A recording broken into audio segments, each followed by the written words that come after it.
நபி ஸல்லல்லாஹு அலைஹி வஸல்லம் அவர்கள் கூறினார்கள், தர்மம் செய்யாமல் முடிந்து வைத்துக் கொள்ளாதே. அவ்வாறு செய்தால் இறைவனின் கொடை உனக்கு வழங்கப்படாமல் முடிந்து வைத்துக் கொள்ளப்படும். புகாரி 1433. அஸ்மார் அலி அவர்கள் அறிவிக்கிறார்கள், பரிசுத்தமாக நடப்பவர் தமக்காகவே பரிசுத்தமாக்கிக் கொள்கிறார். அல்லாவிடமே திரும்புதல் உள்ளது. திருக்குர்ஆன் 35வது சூரா 18வது வசனம்.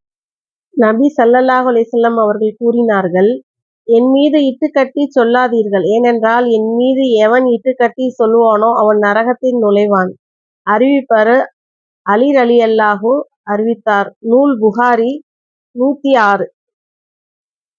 அல்லாஹ் கூறுகிறான், உங்களிடம் மக்கட் செல்வமும் பொருட்செல்வமும் நம்மிடத்தில் நெருக்கத்தை ஏற்படுத்துபவை அல்ல, நம்பிக்கை கொண்டு நல்லறம் செய்தவரை தவிர. திருக்குர்ஆன் 34வது சூரா 37வது வசனம்.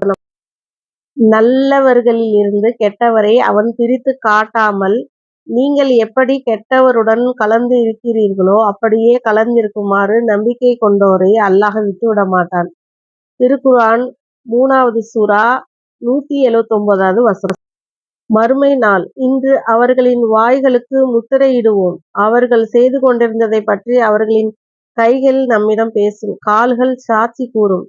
திருக்குர்ஆன் 36வது சூரா 65வது வசனம். நபி ஸல்லல்லாஹு அலைஹி வஸல்லம் அவர்கள் கூறினார்கள், துன்பங்களை எல்லா நிலைகளிலும் சகித்துக் கொண்டு அடிபணிந்து வாழ்ந்த முஸ்லிமான மனிதர்தாம் சொர்க்கத்தில் நுழைவார்கள். மேலும் அல்லாஹ் இந்த மார்க்கத்திற்கு பாவியான மனிதனின் மூலமாகவும் வலுவூட்டுகிறான். முஸ்லிம் 178. அபு ஹுரைரா அலி அறிவிக்கிறார்கள், திருக்குர்ஆன் 59வது சூரா 18வது வசனம்.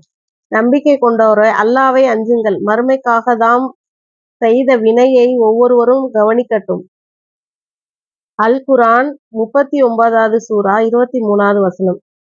அழகிய செய்தியை அல்லாஹ்வே அருளினான். அது திரும்ப திரும்ப கூறப்பட்டதாகும். ஒன்றாயினும் ஒத்த வேதமாகும். உள்ள உமது இறைவனை அஞ்சுவோரின் தோள்கள் இதனால் சிலிர்த்து விடுகின்றன.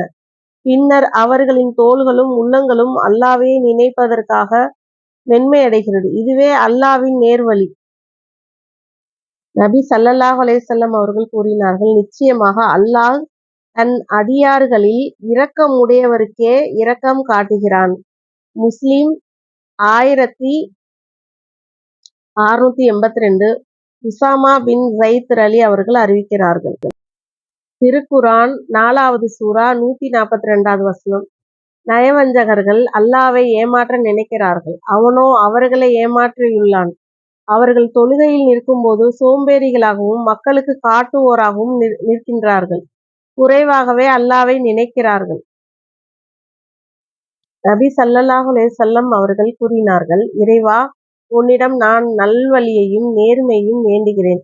நேர்மையானதை சரியாக செய்ய எனக்கு வாய்ப்பளிப்பாயாக என்று பிரார்த்திப்பார்கள். முஸ்லிம் 5271. அலி ரலியல்லாஹு அவர்கள் அறிவிக்கிறார்கள்,